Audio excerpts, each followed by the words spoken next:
L'un des éléments les plus importants en course à pied est sûrement la détermination de son allure.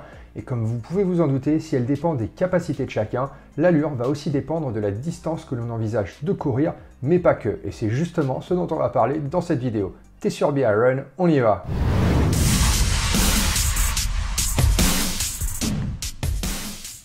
Content de vous retrouver pour une nouvelle vidéo. J'espère que pour vous aussi, l'approche de l'été veut aussi dire le retour des compétitions. De mon côté, l'Ironman de Vitoria en Espagne ayant été annulé, pour les 2 prochains mois, ce sera le triathlon d'Embrun distance Half Ironman le 4 juillet. D'ailleurs, si certains d'entre vous envisagent d'y participer, faites-moi signe.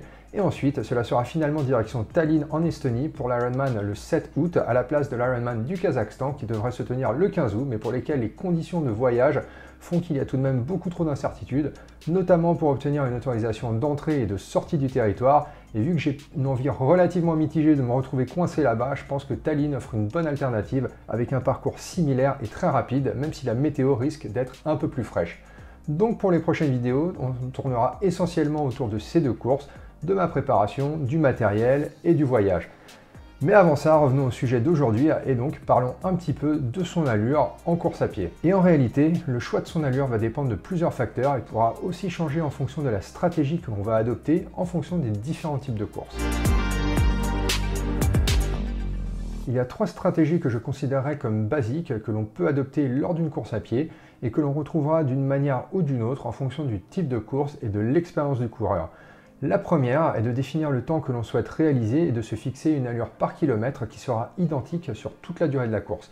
C'est-à-dire que si vous prévoyez de courir un 10 km en 40 minutes, et bien tout simplement vous viserez à courir chaque kilomètre à une allure de 4 minutes par kilomètre. La deuxième stratégie consiste à commencer sa course fort en essayant de tenir un rythme soutenu le plus longtemps possible et en espérant que l'on ne va pas totalement se désintégrer avant la fin. C'est une stratégie moins courante mais que l'on peut parfois voir sur des courtes distances et que je vous recommande en tout cas d'éviter sur longue distance. Et enfin, il y a une troisième stratégie que l'on appelle souvent le negative split qui consiste à courir la seconde partie de la course à une allure plus élevée que la première partie. L'idée ici est de s'économiser un petit peu en début de course et de tout donner sur la fin de la course, qui est souvent le moment où les choses vont se décider, surtout sur une distance marathon ou semi-marathon. Pour mes courses, que cela soit ou non dans le cadre d'un triathlon, je vais plutôt utiliser la première stratégie et donc essayer de me caler sur un rythme constant, mais je reconnais aussi que le negative split peut avoir ses avantages, à condition d'être bien certain de ne pas trop perdre de temps en début de course et d'avoir assez de jus en fin de course pour justement bénéficier de cette approche et courir plus vite qu'en première partie de course. À côté de ces approches plus traditionnelles, il y a aussi des approches plus scientifiques où l'on va prendre comme base le temps réalisé sur une distance inférieure pour calculer son temps sur 10 km, semi ou marathon par exemple. Et pour ça, on va prendre en considération plusieurs éléments.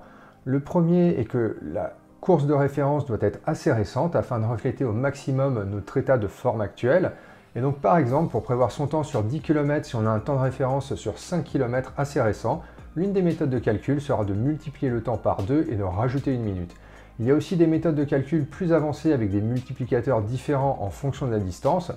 Par exemple, on prendra son temps de référence sur 5 km, on le multipliera par 2,07 pour obtenir un temps approximatif sur 10K, et prendre son temps par exemple sur 10K pour le multiplier par 2,5 afin d'obtenir son temps sur semi-marathon. Et ensuite, pour les distances plus longues, on rajoutera entre 20 et 30 secondes par kilomètre à son allure semi-marathon pour obtenir une approximation de son temps sur marathon.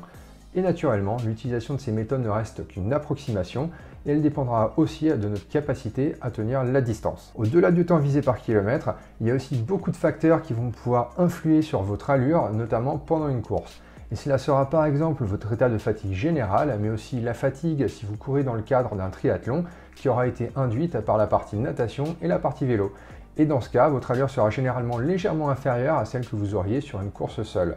Il y a aussi également des conditions météo à prendre en considération, avec un vent qui pourra soit vous favoriser si vous l'avez dans le dos ou alors vous ralentir s'il est de face, tout comme le type de surface, les chaussures que vous allez porter ou le profil de la course. Et enfin, gardez aussi en tête que les montres GPS ont toute une marge d'erreur.